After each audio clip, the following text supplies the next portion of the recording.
Minha irmã sempre foi a favorita. Mas no meu casamento eu dei o troco. Parte 1. A filha esquecida. Interior do Ceará. Cidade pequena, calor de rachar, povo de fala mansa e vida simples. Eu nasci e cresci ali, onde tudo que a gente faz vira assunto, e todo mundo conhece a família da gente melhor do que devia. Desde pequena, aprendi a viver à sombra da minha irmã mais velha, a Janaína. 2 anos só de diferença, mas parecia que havia um abismo entre nós.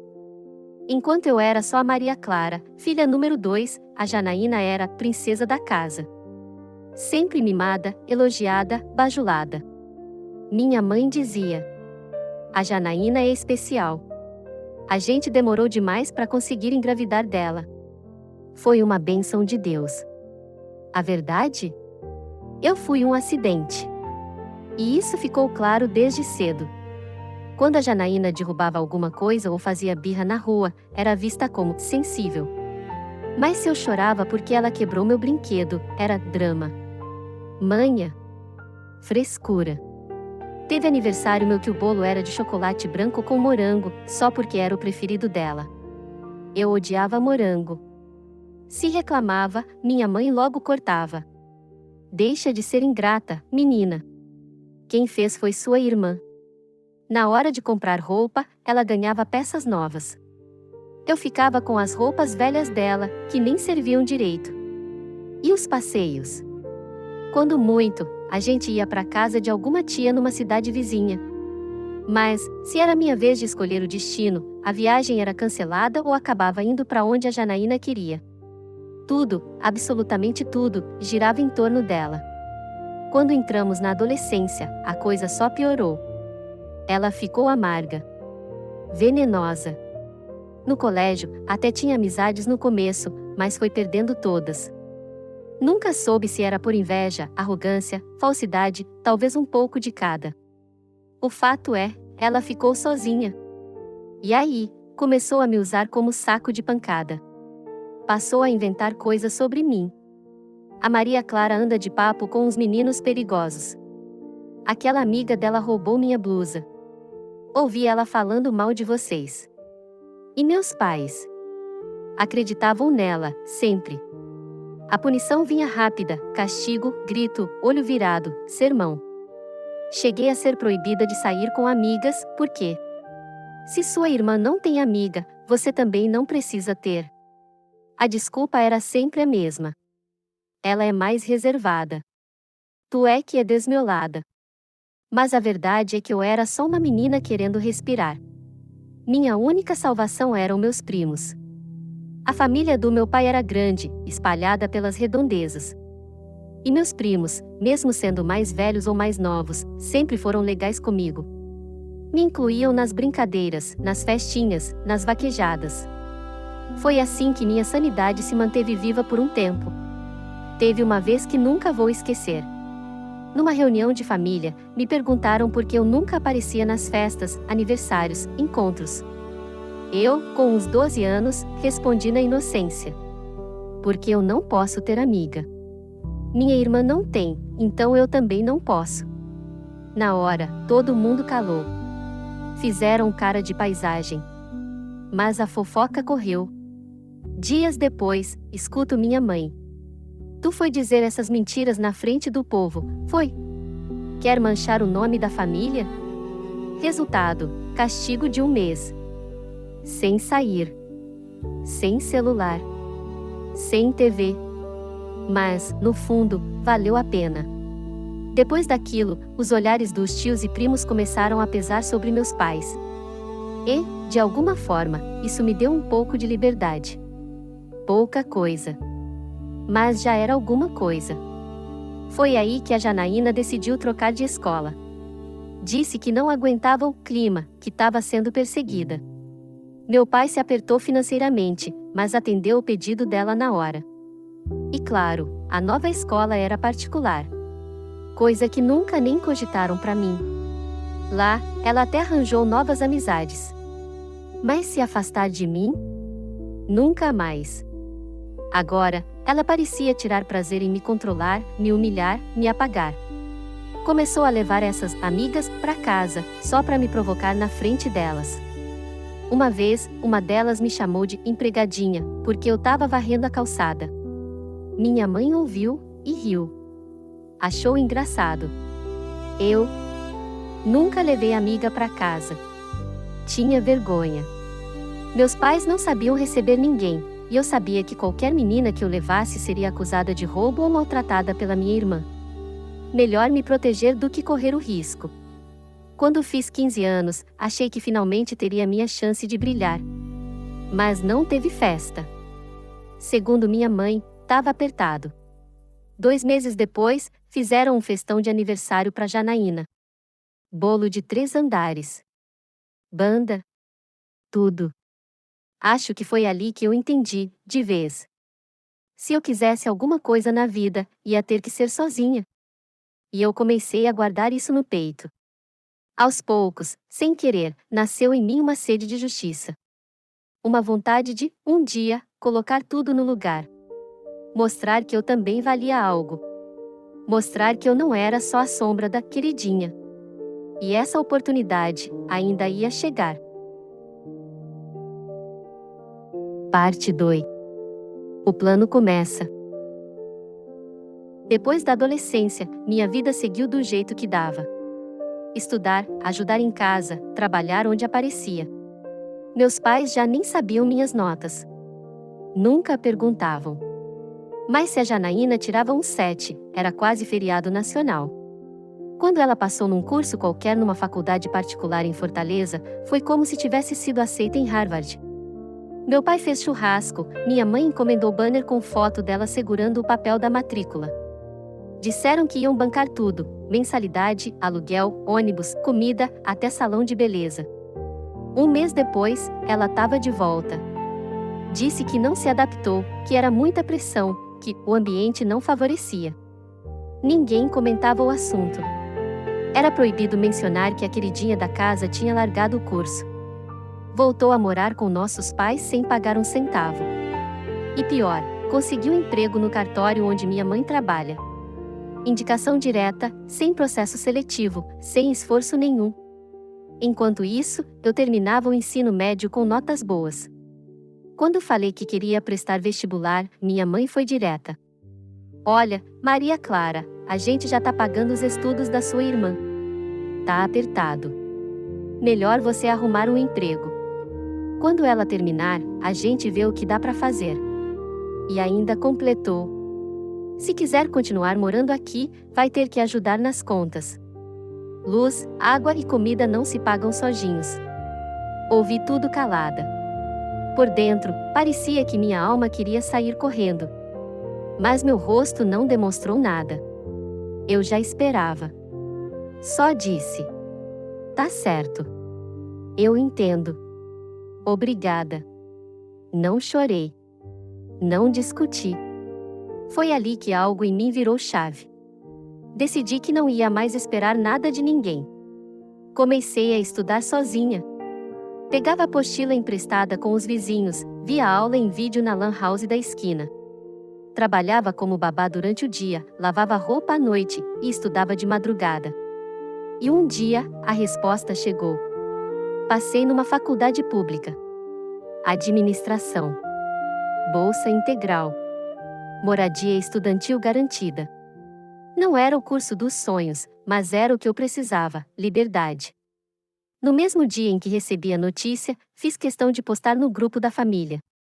Consegui minha vaga na universidade com 100% de bolsa. Obrigada a todos que acreditaram em mim. Foi a primeira vez que escrevi "obrigada" sem acreditar na palavra. Meus pais ficaram em silêncio. Depois de um tempo, mandaram um parabéns seco. Mas bastou a Janaína ler para começar a tempestade. Minha mãe me chamou no canto. Você vai mesmo? Sozinha? Num lugar longe. Já pensou se algo acontece? Olha, talvez fosse melhor esperar. Juntar um dinheiro primeiro. Ou seja, tentaram me fazer desistir. Mas eu não ia dar esse gosto. Respondi com calma. Mãe, a senhora nunca me ajudou a ser alguém. Agora que eu tô conseguindo por conta própria, não vou deixar ninguém me impedir. E fui. Na faculdade, pela primeira vez, me senti livre. Tive amigos. Respeito. Tive espaço. Voz. E foi ali que conheci o Rafael. Cearense de raiz, sorriso fácil e coragem no olhar. Diferente de mim, que passava a vida engolindo choro, ele era do tipo que não deixava nada barato. Brigava por justiça, defendia quem precisava. E me ensinou que a gente não precisa pedir desculpa por existir. Nos apaixonamos. E pouco tempo depois, ele me pediu em casamento. Disse: a gente pode fazer do nosso jeito. Só eu e tu. Ou pode ser festa grande. Mas é teu momento. Do jeito que você quiser. A gente decidiu fazer algo simples. Usar o dinheiro para nossa lua de mel na Europa, algo que eu sempre sonhei. Mas a cerimônia mesmo seria lá na nossa cidade, no interior, para facilitar para os familiares. Foi aí que tudo voltou. Minha mãe, que mal falava comigo, me ligou. Disse que queria conhecer o noivo. Que era importante. E pediu para ele ir sozinho. O Rafael topou. Mas antes de sair, olhou para mim e disse: se eu tivesse que apostar, eles vão tentar transformar teu casamento em palco. Mas não se preocupa. Eu vou preparado. Ele foi. Levou um gravador no bolso. Quando voltou, tava com um brilho nos olhos, metade indignado, metade animado. Tu não vai acreditar no que me pediram. E foi assim que começou o plano. Meus pais, com a aprovação da Janaína, queriam pagar parte do casamento. Mas com uma condição absurda, que a Janaína entrasse primeiro na cerimônia. Vestida de branco. Com um véu. Com um buquê. Com direito a fotos, bolo só dela e tudo mais. A desculpa? Não é justo a irmã mais nova casar primeiro. Pelo menos deixa a mais velha ter esse momento simbólico.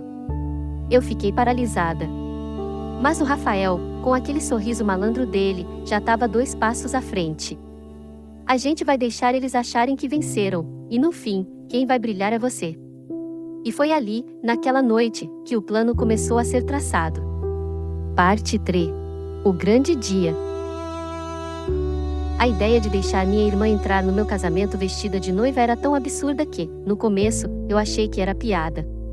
Mas eles estavam falando sério. Queriam que a Janaína tivesse a experiência simbólica de entrar primeiro. Queriam que ela aparecesse nas fotos, que tivesse um bolo próprio, e até que usasse o salão antes de mim. O mais revoltante? Eles achavam que era um favor. Diziam que, como irmã mais velha, ela merecia viver esse ritual antes de mim, mesmo que o casamento fosse meu.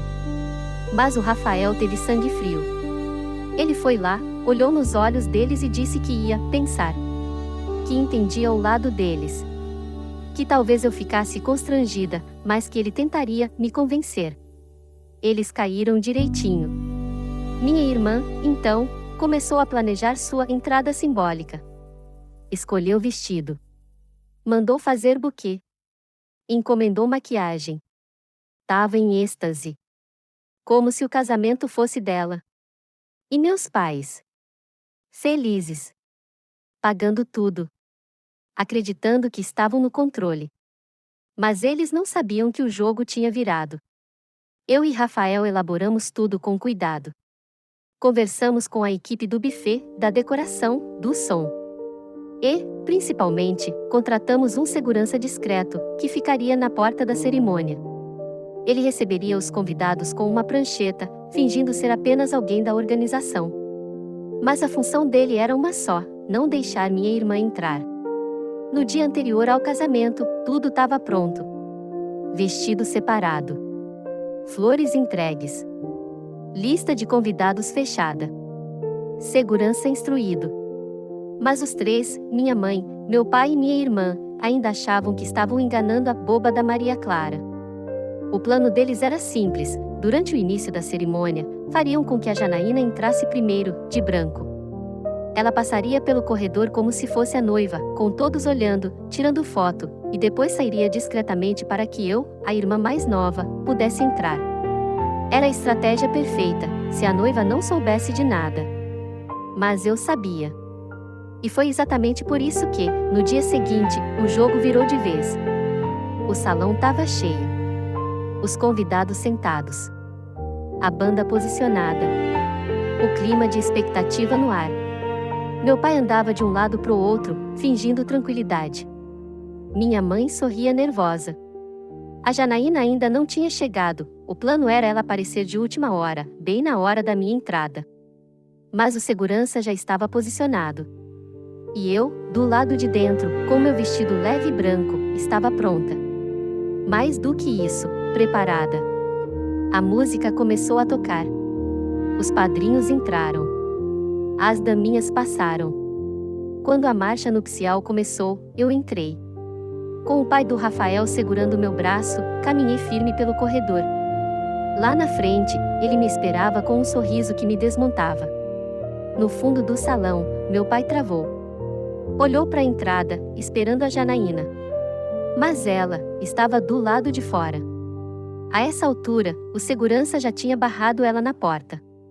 Vestida de noiva, maquiada, com um buquê na mão, e impedida de entrar. Ela tentou forçar. Gritou. Chorou. Disse que era irmã da noiva. Que era um ritual combinado. Mas o segurança foi direto. Desculpa, moça. Só uma noiva na lista. E ela já entrou. Meu pai recebeu a ligação ali mesmo, na hora. Foi para fora, esbaforido, tentar resolver. Minha mãe foi atrás. E eu continuei andando. Aplausos. Olhares emocionados. Vozes cochichando, sem entender. Mas tudo em mim dizia: esse momento é meu. Nos bastidores, o escândalo explodiu. Gente filmando. Convidado indo ver a outra noiva sendo barrada. Fofoca se espalhando como fogo em mato seco. A Janaína sentou no chão. Chorava. Gritava. Batia pé. Minha mãe tentava acalmá-la. Meu pai queria chamar a polícia. Mas nada adiantava. E dentro do salão, eu e Rafael trocamos votos. Nos olhamos com alívio. Nos casamos. Com verdade. Com respeito. Com justiça. Quando a cerimônia terminou, algumas pessoas começaram a comentar o que tinham visto do lado de fora. Disseram que a Janaína teve um ataque. Que gritava que eu a humilhei. Que meu marido era um mentiroso. E então, veio a parte final do plano. Rafael pegou o celular. Abriu o grupo da família. E postou. A todos que nos acompanham com carinho, obrigado por estarem presentes nesse dia especial. Infelizmente, houve uma tentativa de transformar esse casamento em outra coisa. Não conseguimos impedir tudo, mas conseguimos proteger o essencial, o respeito por quem realmente é a noiva. Junto com a mensagem, ele postou prints das mensagens da minha irmã tentando convencer ele a trair minha confiança. Prints das ameaças. Das mentiras. Das armações. O grupo explodiu. Tios e tias começaram a mandar mensagem defendendo a gente. Primos mandando parabéns. E, aos poucos, todos foram saindo do lado dos meus pais e da Janaína. Eles saíram do grupo. Sumiram do salão. E, desde então, nunca mais foram os mesmos. Eu e Rafael dançamos. Curtimos. Rimos. E vivemos um casamento do nosso jeito. Simples. Justo. Nosso.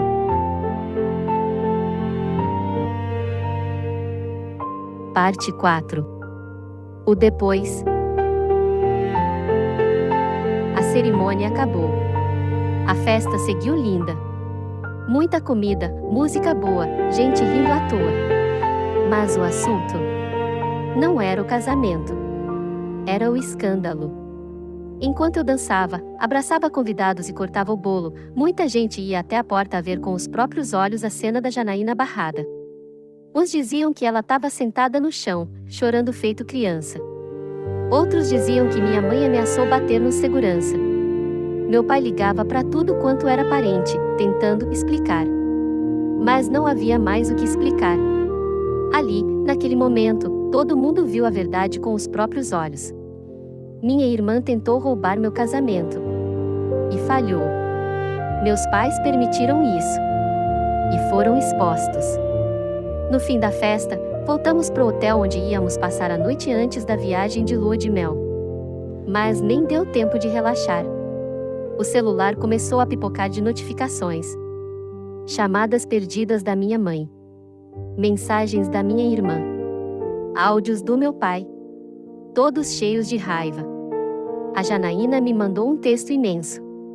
Chamou Rafael de traidor. Disse que ele era um manipulador, que fingiu gostar dela. Jurava que eles tinham algo não resolvido. Terminou dizendo que era questão de tempo até ele me trair. O Rafael pegou o celular, leu tudo e falou: "Tá na hora do gran finale." Ele fez o que sabia fazer melhor, reuniu provas. Printou tudo. As mensagens da minha irmã, os áudios dos meus pais, até prints de mensagens antigas que ele tinha guardado, onde meus pais combinavam de dar um susto em mim, se eu fosse contra o plano. E postou no grupo da família. Escreveu: "Boa noite. Desculpem incomodar, mas eu e Maria Clara estamos sendo atacados desde o casamento. Tentaram transformar um momento nosso em uma cena de novela barata. Agora estão tentando manchar nosso nome com mentiras e chantagens. Esses prints são apenas parte do que recebemos. Estamos pedindo apenas uma coisa: respeito. Se alguém quiser continuar alimentando essa confusão, a gente tá pronto para seguir por vias legais." Silêncio. Ninguém respondeu. Mas, aos poucos, começaram a aparecer mensagens de apoio. Tias, primos, até vizinhos. Gente que nunca se metia. Todos indignados com o que tinham visto no casamento. Alguns disseram que se envergonhavam por ter acreditado na minha família por tanto tempo. Outros confessaram que sempre perceberam que havia favoritismo em casa. Foi como se, de uma vez por todas, as máscaras tivessem caído. Meus pais e minha irmã deixaram o grupo. Desde então, nunca mais vieram falar comigo pessoalmente. Tentaram ligar algumas vezes, mas eu não atendi. Não por rancor, mas porque agora eu entendi, eu não preciso mais provar nada para ninguém. Não devo explicação. Não preciso pedir desculpas por ter vencido sozinha. Hoje, eu tenho paz. Tenho amor. Tenho um marido que me protege como ninguém.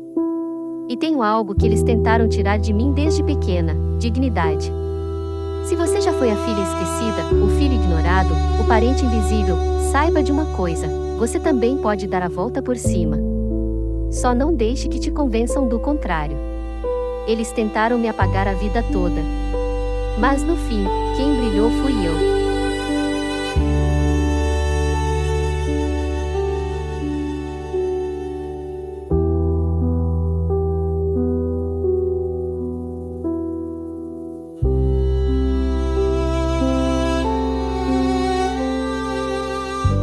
E no fim, quem foi criada para viver na sombra, finalmente viu o sol. Durante anos, Maria Clara foi ignorada, desacreditada e tratada como se não tivesse valor. Mas ela não deixou que a dor virasse veneno. Transformou a injustiça em força. Transformou o silêncio em voz. A grande virada não foi o plano genial. Foi a coragem de seguir em frente mesmo sem apoio, mesmo sem aplausos. Foi a escolha de não ser mais espectadora da própria vida. Essa história não é só sobre vingança. É sobre libertação. Sobre romper ciclos. Sobre mostrar que quem sempre foi tratado como o problema, muitas vezes é quem carrega a maior luz. Se você ouviu tudo isso e se enxergou em cada palavra, saiba, você não está sozinho. Sua dor é real. Mas ela não define quem você é, e muito menos até onde você pode chegar. A vida não é justa com todo mundo. Mas a justiça pode nascer de dentro da gente. E quando você tiver a chance de mostrar quem você é de verdade, que seja com dignidade, com coragem, e com a cabeça erguida. Porque o mundo pode até te esquecer. Mas você nunca deve esquecer de si mesmo.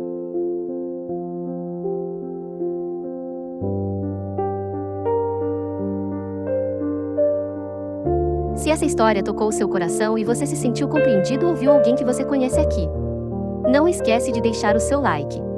Isso ajuda muito o canal a alcançar mais pessoas que precisam ouvir esse tipo de relato. E se você quiser acompanhar mais histórias reais como essa, se inscreve no canal e ativa o sininho. Aqui, cada voz importa. Cada história tem valor.